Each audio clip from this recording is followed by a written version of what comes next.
Son muchas las antiguas culturas del mundo en las que aparecen construcciones y objetos imposibles. Desde las ruinas de Pumapunku hasta las pirámides de Egipto, todavía son un gran enigma los conocimientos avanzados que tenían no solo de su construcción, sino de astronomía. ¿Cómo pudieron hacer todas estas maravillas sin tecnología? ¿Quién o qué les otorgó el conocimiento? En este videoprograma vamos a realizar un recorrido por 6 culturas antiguas distintas para presentar varios de sus misterios más importantes que se relacionan con otra humanidad no recogida en los libros de historia.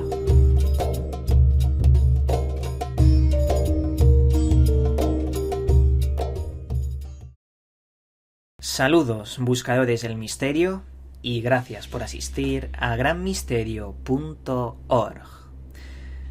Muchas veces hemos hablado sobre culturas antiguas y hemos mencionado algunos monumentos megalíticos que son imposibles de construir sin tecnología.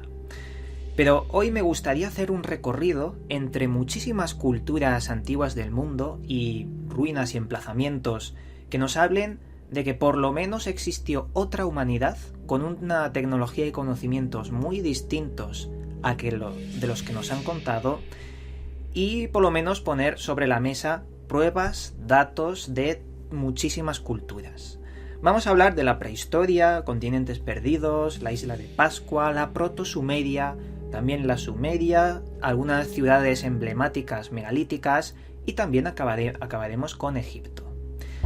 Y para ello vamos a contar con la ayuda de un amigo bastante especial que sabe mucho de estos temas y lo hemos traído para poder discernir y debatir sobre estos temas. ¿Qué tal estás, Miguel? Muy bien, ilusionado con esta intervención contigo una vez más, y vamos a ver si podemos ofrecer un poquito de información y de luz sobre estos temas tan interesantes.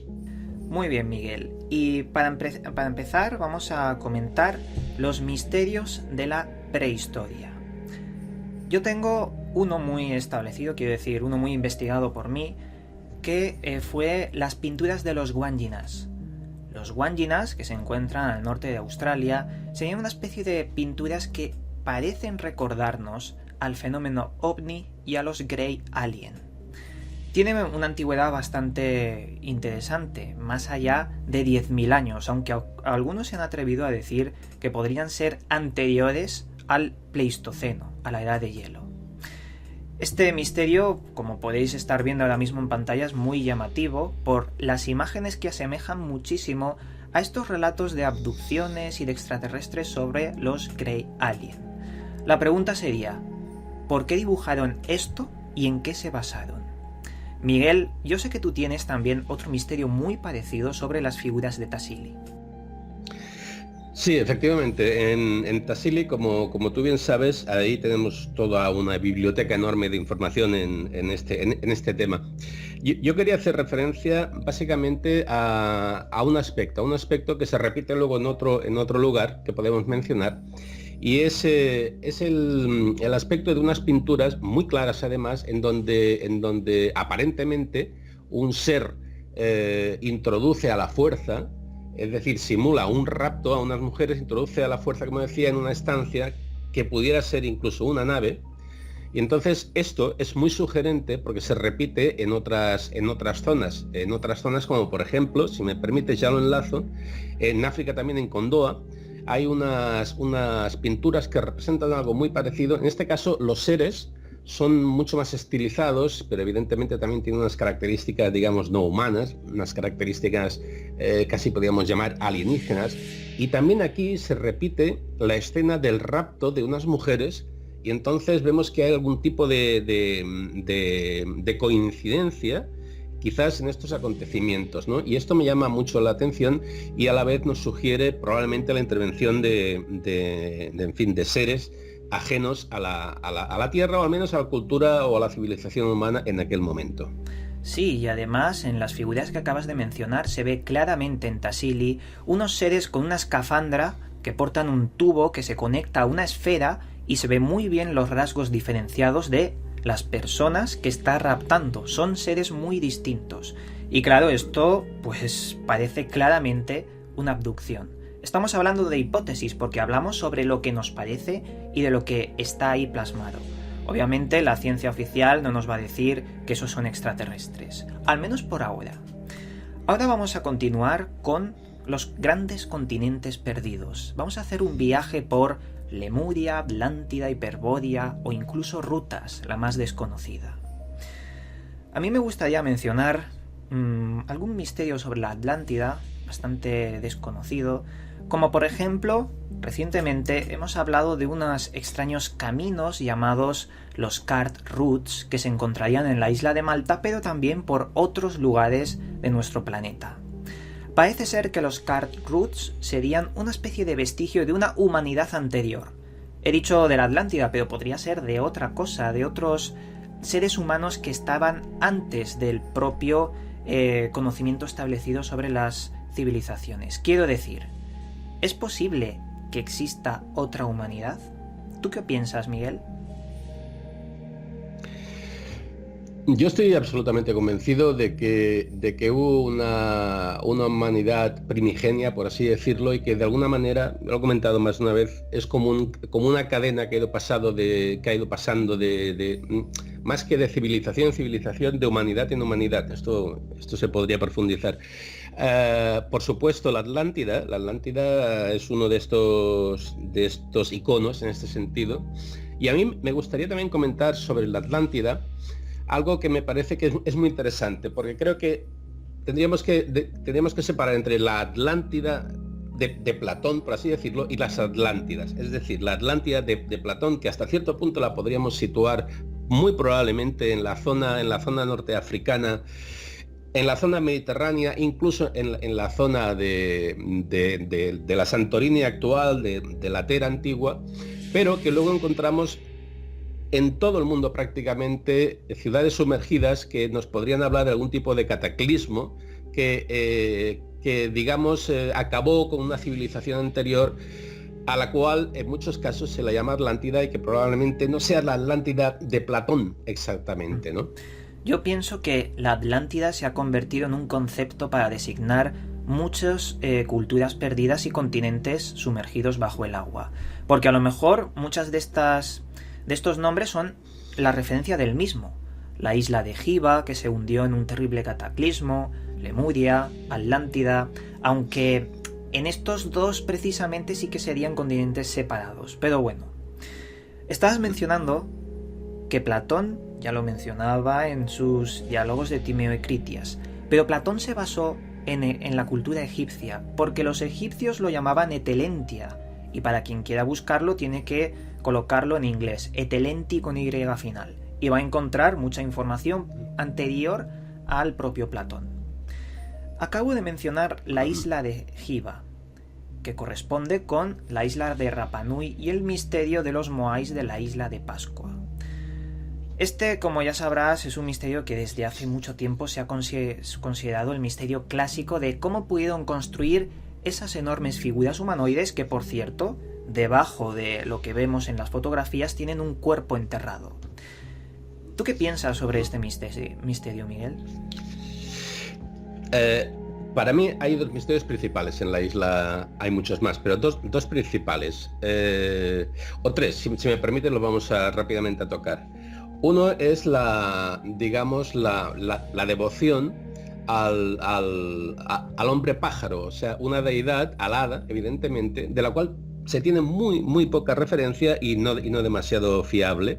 De ahí salían las famosas competiciones en donde se trataba de conseguir el primer huevo que ponían no recuerdo el nombre exactamente, a un tipo de golondrina de mar.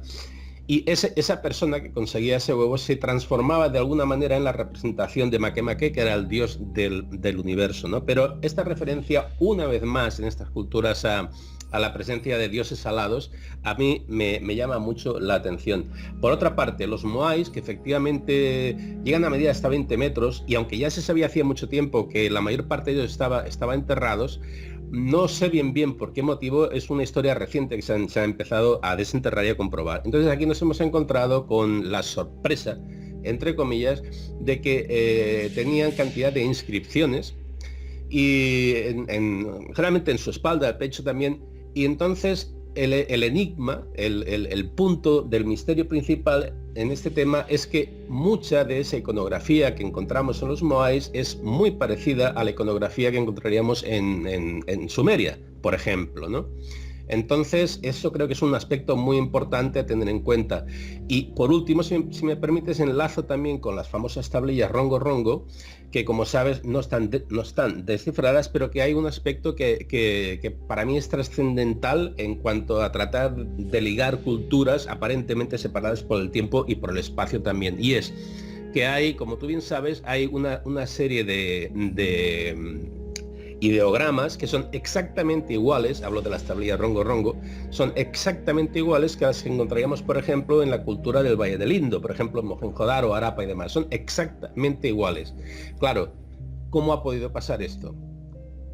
Otro misterio. Claro, y es más, las tablas Rongo Rongo, que están en varios museos y, como bien has dicho, indescifrables, podrían incluso hablarnos de aquella isla de Giva, una isla que, como ya hemos mencionado, sería la predecesora la anterior a la propia isla de Pascua.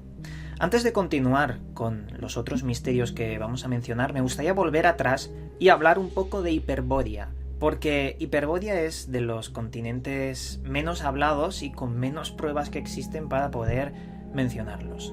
Pero tenemos referencias muy extrañas, por cierto, y algo esotéricas sobre la sociedad Thule de los antiguos nazis, aunque la sociedad Thule era previa a los nazis. Luego los integrantes se hicieron partidarios del nazismo. Esta sociedad buscaba vestigios reales de unos seres que vivían más allá del norte, en una enorme cueva subterránea que se metía hacia abajo y se mostraba un continente subterráneo, lleno de ciudades y demás que se podrían relacionar con el Shambhala, o Agartha incluso. Pero bueno, yo creo que aquí encontraríamos algunos vestigios esotéricos y falta de evidencias y de pruebas. ¿Tú sabes algo sobre Hiperbórea? Algo sé. Sí, evidentemente, a ver, necesariamente tenemos que remitirnos un poco a la mitología y también a los textos, digamos, más esotéricos, pero también quiero hacer un pequeño apunte. No es la obra de un personaje que se lo inventa y demás. Hiperbórea está mencionada por cantidad de historiadores, filósofos, en fin, por muchos grandes personajes de la historia, griegos fundamentalmente. Y aquí además en la mitología, por ejemplo, para tener una referencia, nos habla de que era el sitio donde Apolo iba periódicamente de alguna manera a rejuvenecerse, teniendo en cuenta además que era la patria de su propia madre, Letona, que por cierto significa la oculta. Entonces, hay una cosa muy interesante, y es que relatan estas tradiciones que eran personajes rubios, muy altos, muy fuertes, y se considera, siempre desde el punto de vista, digamos, más esotérico, que podría ser el germen de la raza aria. De ahí también el interés de todo el esoterismo nazi por encontrar un poco estos continentes o un poco la descendencia, ¿no? Que por cierto se supone que llegó hacia el sur, incluso hacia Grecia. Claro, es que estamos hablando de un periodo de tiempo indeterminado, pero demasiado grande para lo establecido. Yo creo que podríamos situarlo más allá de los 10.000 años, y eso es muchísimo. Y digo que más allá de los 10.000 años porque se han encontrado ciudades como Göbekli Tepe que podríamos decir que provienen de la protosumeria, antes de los sumerios, o la formación muy en pañales de los sumerios, si lo podemos decir así. Göbekli Tepe sería una ciudad enterrada deliberadamente por los que la construyeron, en el que aparecen monumentos megalíticos que no corresponden para una época del Neolítico. Incluso dentro de la propia Göbekli Tepe se han encontrado columnas mucho más antiguas que la propia ciudad, hasta 14.000 años de antigüedad. ¿Cómo podemos encajar esto en nuestra sociedad, incluso en los libros de arqueología? Porque te digo una cosa, Göbekli Tepe es de los misterios arqueológicos que no se quieren tocar, porque tocarlo implica cambiar los libros. Allí aparecen grabados de muchos animales, pero sobre todo de la serpiente, constantemente la serpiente. Incluso había un investigador en este misterio que determinó que allí aparecían ideogramas sumerios, como por ejemplo el ideograma que representaba la palabra Duku, que sería el palacio o el mundo donde vivían los Anunnaki. No confundirlo con Nibiru, porque de esto ya hemos hablado. Nibiru no existe en las tablillas sumerias. En fin, ¿qué nos podrías hablar de Göbekli Tepe o de la protosumeria? Pues sí, este asentamiento es extraordinariamente interesante, primero porque es muy nuevo, Digamos que en el tiempo de lo que sería una investigación arqueológica, creo que son 20, 21, 22 años aproximadamente que se descubrió, es muy poco. Tanto es así que se supone que apenas hay descubierto, o mejor dicho, excavado un 10, un 15%. Entonces, ¿por qué? Yo he pensado muchas veces el por qué efectivamente de esta especie de reticencia a profundizar aquí, porque hasta cierto punto incluso sigue estando allí, apenas vigilado, en fin, una joya como esta. Quizás, no sé qué opinarás tú, quizás es que también hay una corriente de pensamiento, por así decirlo, en la cual se podría establecer que ese sería el sitio, por las analogías que podríamos encontrar con la Biblia, el sitio en donde se supone que se estableció el paraíso, el Edén, o bien también incluso sería la parte donde fueron desterrados estos personajes mitológicos, evidentemente Adán y Eva, ¿no?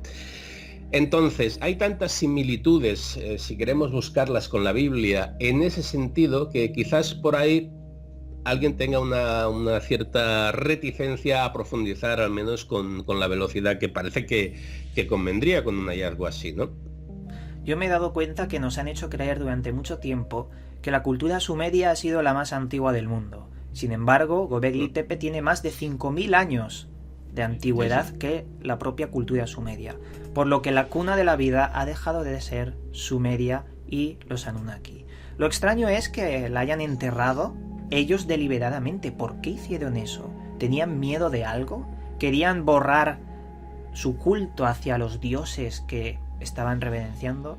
La verdad es que investigando esto después de que hiciera un videoprograma en este canal, me di cuenta de que los dibujos de todas las columnas tenían una disposición muy especial que si lo superponías con estrellas y constelaciones, eran exactamente las mismas. Se podían colocar varios dibujos de un pájaro, un buey, superponiendo las estrellas y se veían claramente que eran conocimientos astronómicos de hace más de 14.000 años. Y ahora mismo estáis viendo en la pantalla las imágenes de lo que os estoy comentando, que son impresionantes. Miguel, ahora vamos a entrar un poco a mencionar sobre la cultura sumeria y cuáles son los misterios que más nos pueden importar sobre esa intervención extraña o inteligencias que tocaron la cultura. Vamos a ver, la cultura sumeria, es que tú has dicho, has dado un dato ahora mismo que es fundamental. Siempre se había creído un poco que la cuna, el aspecto más antiguo de la civilización lo podríamos encontrar en Sumeria. Hoy sabemos que no es así, como tú bien estabas mencionando ahora. Yo quisiera resaltar un tema que a nivel particular le doy también muchísima importancia, y es el siguiente. Quizás por la popularidad que ha alcanzado todo el panteón, digamos, de dioses sumerios, Anunnakis y demás, en fin, todo esto, me gustaría puntualizar una cosa. Los dioses, estos dioses entre comillas, de los cuales hablan fundamentalmente las tablillas y demás, son dioses mortales, es decir, no son dioses, a diferencia de otras culturas en las cuales los dioses serían los dioses auténticamente dioses creadores, por así decirlo. No, estos dioses son dioses muy, muy humanos, entre comillas, es decir, dioses mortales que estaban sometidos también a las reglas, estaban sometidos también a las condiciones de la creación, es decir, ya estaban creados por otros dioses, con lo cual el concepto de dioses, aquí yo, particularmente en mi opinión, veo que no encajan. Sí, evidentemente, parece muy, muy, muy evidente que eran seres superiores a los habitantes de aquella época y por lo tanto eran considerados como dioses. Y un segundo punto que me gustaría puntualizar, aprovechando que estás aquí y que sé que en esto, pues, en fin, tienes un conocimiento muy amplio, mucho mayor que el mío. Hay una cosa que me llama mucho la atención, y hay uno de los pasajes que más o menos dice que llega un momento en los cuales los dioses y los hombres están tan cansados del trabajo, los dioses y los hombres, que Enki decide, lo simplifico mucho, decide crear al hombre para que ayude a trabajar o incluso para trabajar. Claro, aquí yo veo algo que no me acaba de cuadrar, porque no es que los dioses se cansen y creen al hombre, sino que habla de que dioses y hombres que están trabajando en conjunto, incluso se hace mención de que los dioses trabajan tanto como los hombres, pero llega un momento en que ven que es tanto el trabajo que deciden crear a un hombre. Entonces, ahí estamos viendo que algo no nos acaba de encajar en esta historia. Y es que esta mitología es tan tremendamente amplia que quizás por eso la hace fascinante, ¿no? Claro, y además yo creo que para resolver muchos de los misterios que estás comentando tenemos que hacer la cronología de la evolución de los sumerios. Y ahí vamos a ver una cosa muy importante. Verás, primero el asentamiento de Ubaid Ubaid, donde podemos ver las estatuillas en forma de reptil. Las únicas referencias de reptilianos y anunnakis aparecen en 5800 años antes de Cristo. Después se crea el lenguaje sumerio, tremendamente complicado, y eso es muy importante, y los sumerios crean los panteones, Anunnaki, los dioses Anunnaki que convivían con el hombre, vivían con el hombre y morían con el hombre. Pero después todo cambia, surgen los acadios y los dioses ya no viven con el hombre, están en el cielo y se hacen presentes muy pocas veces. Incluso se quita la importancia de muchos dioses Anunnaki y se le da únicamente importancia a uno, Marduk, por lo que empiezan a surgir ideas monoteístas muy tempranas. Están dándole fuerza solo a uno. Por lo que vemos que hay una evolución, porque en los acadios surgió el nacionalismo, ya empezaban a edificar y a mostrar leyes muy importantes para una civilización mucho más avanzada, pero surgió algo muy extraño. El lenguaje sumerio tuvieron que cambiarlo porque los propios acadios no lo entendían. Y eso es la incógnita más grande de la arqueología moderna, que hoy en día aún no saben cómo ni de dónde salió el lenguaje sumerio. Ahora vamos a cambiar a ciudades megalíticas, ruinas imposibles, lugares que están ahí y no se sabe por qué están ahí, no se sabe quién las ha construido. Podemos mencionar las clásicas, como por ejemplo Pumapunku, un lugar que parece haber sido tallado al láser por la precisión de los cortes. Además vemos unas especies de bloques en forma de H que son las copias idénticas uno detrás de otro, como si hubieran salido de fábricas. También vemos enormes agujeros de taladro, otros agujeros que parecen milimétricos y hechos con proporciones exactas, y lo más llamativo de todo es que en su conjunción parecen formar una máquina de piedra enorme, o una enorme puerta, como se ha dicho en varios lugares. Las leyendas sobre el cómo construyeron esto eran de que los dioses, con su poder mental o con el maná, elevaban la piedra, la moldeaban y construían una enorme máquina para fabricar al hombre. Pero claro, estos son leyendas. La ciencia oficial no sabe el por qué,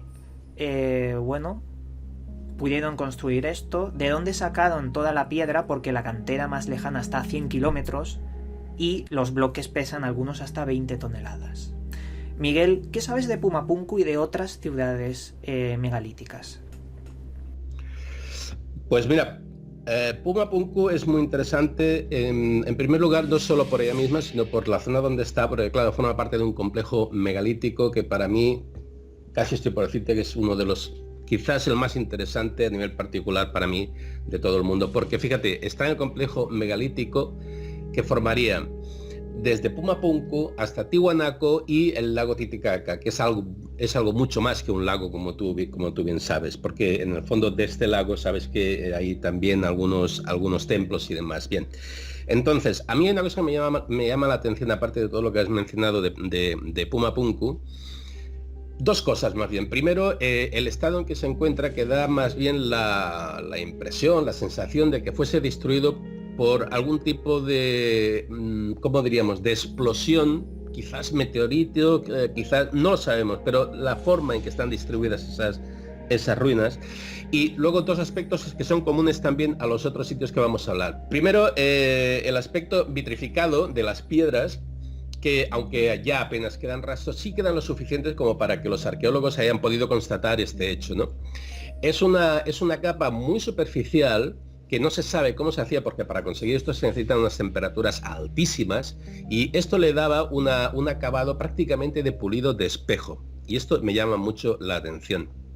Pero como decía, no podemos olvidar que Puma Punku, aparte de lo que has comentado y lo que puedas añadir, forma parte de, como decíamos, un complejo, ¿no? Un complejo. Entonces, esto está muy cerca de Tiahuanaco, que era, digamos, la parte de ciudad, que es algo más antigua, Entonces, Puma Punku podía haber sido algo así como una especie de centro ceremonial, ritual, algún tipo de centro de peregrinación. Esto aún no lo sabemos, pero sí era tremendamente importante. Y por supuesto, el tipo de construcción de esas piedras a día de hoy está muy lejos de ser explicado, porque incluso con la tecnología actual costaría muchísimo de hacer con tanta precisión.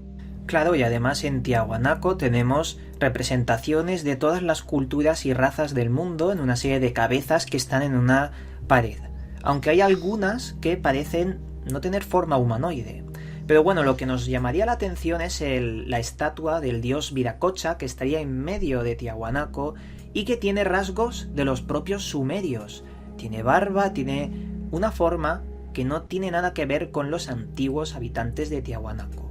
Y para que os hagáis una idea, estamos hablando de Bolivia. Allí está todo esto. Y los sumerios estaban a miles de kilómetros de distancia. Pues ¿sabéis que se encontró en el lago Titicaca, que está al lado de Tiahuanaco? La Fuente Magna. Una especie de cuenco en el que aparecen grabados en sumerio. Es un misterio el cómo llegó eso ahí. En fin, también has mencionado las ciudades vitrificadas, y hay una muy importante como la ciudad fortaleza de Sacsayhuamán. Esta ciudad está totalmente vitrificada, como hemos dicho, y para que se consiga la vitrificación se necesitan más de 1500 grados centígrados de forma uniforme en todas y cada una de las rocas de esta enorme fortaleza. ¿Cómo se ha podido construir? No se sabe, porque intentar calentar un bloque de estos haría que se calentase con la tecnología de la antigüedad en partes uniformes, haciendo que la vitrificación fallara o fuera distinta densidad en las piedras. Sin embargo, tenemos una ciudad totalmente vitrificada. Y esto me recuerda a las explosiones nucleares que sí que llegan a vitrificar la Tierra, eso es un hecho, o incluso de grandes meteoritos supercalientes que, en fin, vitrifican. Eso solo puede vitrificar. Pero claro, ¿por qué vitrificar una fortaleza si así se hace más endeble, más frágil? Ese es el misterio, aunque tampoco se sabe cómo se ha podido hacer. Miguel, me gustaría que ahora nos hablaras un poco sobre misterios del antiguo Egipto, porque yo sé que tú conoces varios temas. Sí, bueno, para el antiguo Egipto quizás es un poco la referencia, ¿no? La referencia. Quizás porque está muy estudiado, porque en la época de principio de siglo fue muy popularizado, etcétera, etcétera, aunque como hemos visto hasta ahora probablemente encontraríamos sitios aún más misteriosos, por así decirlo, ¿no? A mí, mira, me gustaría hacer referencia a dos aspectos, si te parece bien. Uno es la estela del sueño, que está en la Esfinge. Es la única estela que hay en donde el emperador, que ahora no recuerdo cuál era, me vais a perdonar, pero es secundario. Este emperador, perdón, faraón. Este faraón soñó que la pirámide le decía que la desenterrara, y a cambio de eso le daría el trono, le daría toda una serie de prebendas y demás. Efectivamente, este faraón empezó a desenterrar la Esfinge, y esa estela es la única referencia que hay en un edificio que junto a una escultura que junto a las pirámides. Otra cosa que llama la atención es que no hay ningún tipo de marca de lo que podrían ser canteros, por así decirlo, algún tipo de marca que indicara de qué manera se construyó y demás. Y esto es muy curioso porque en la mayoría de lugares importantes algún tipo de explicación de los constructores sí que se podía encontrar. Aquí no. En cambio, en el interior, como bien sabes, sí tenemos toda una serie de decoraciones y demás, ¿no?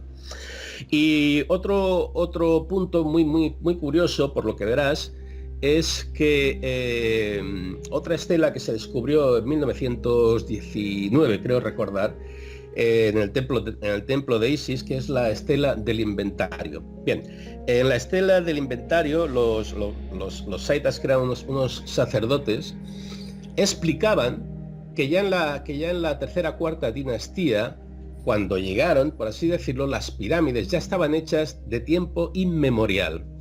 Esta estela que se descubrió era una copia auténtica, digamos, pero una copia de una estela muchísimo más antigua que hacía referencia, digamos, a estas dinastías, pero que es auténtica, con lo cual nos encontramos con que probablemente, como siempre se había sospechado, digamos que esta civilización es curiosa porque a medida que nos remontamos en el tiempo, vamos descubriendo que era más perfecta. Y nos encontramos con el hecho curioso que a partir de la quinta dinastía, es decir, el cambio de la cuarta a la quinta dinastía, se produce una especie de decadencia pronunciadísima que no se entiende porque tendría que ser al revés. La evolución siempre va más en principio y parece que se pierda realmente los conocimientos arquitectónicos y demás.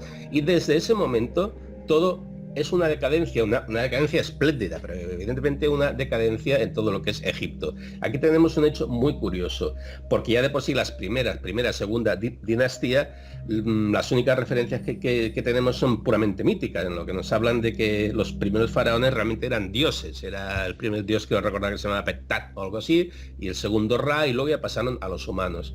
Entonces es mucho lo que desconocemos aún, pero fundamentalmente, con todo esto que te he dicho, la idea de que ya estaba todo esto allí cuando de alguna manera se empezó a habitar, se empezó a producir esta civilización que es la que conocemos en Egipto. Con lo cual nos remitiríamos probablemente a edades muchísimo más antiguas que las que la ciencia oficial admite, claro. A mí lo que más me llama la atención de Egipto es lo que todos estamos pensando, las pirámides. 2.500.000 bloques, algunos pesan hasta 70 toneladas, que tendríamos que poner en una línea recta desde Madrid hasta Siberia 800.000 camiones llenos de bloques para poder fabricar las pirámides de Giza. Algo que no podemos comprender. Y mucho menos con el tiempo de su construcción, entre 20 y 25 años, que corresponde a colocar cada 2 minutos un bloque de 70 toneladas en las pirámides. Pero bueno, ¿cómo nos vamos a creer que lo hicieron los egipcios con 4 palos y 2 piedras? Algunos han dicho que mojaban, que había agua por donde podían arrastrar los bloques, pero bueno, ¿cómo iba a haber agua en el desierto? Es que son cosas que no podemos pensar. Y nada, Miguel, yo creo que hemos hecho una gran labor a la hora de ir paso a paso recorriendo muchas culturas, algunos monumentos emblemáticos. Hemos dado pinceladas, eso sí, para los curiosos, para que investiguen. Y antes de acabar, me gustaría que, si tienes alguna que no hayas comentado, este es el momento. Hay muchas más, nos encontraríamos muchas más, como tú bien sabes. A mí me gusta mucho toda lo que llamaremos la cultura del Indo.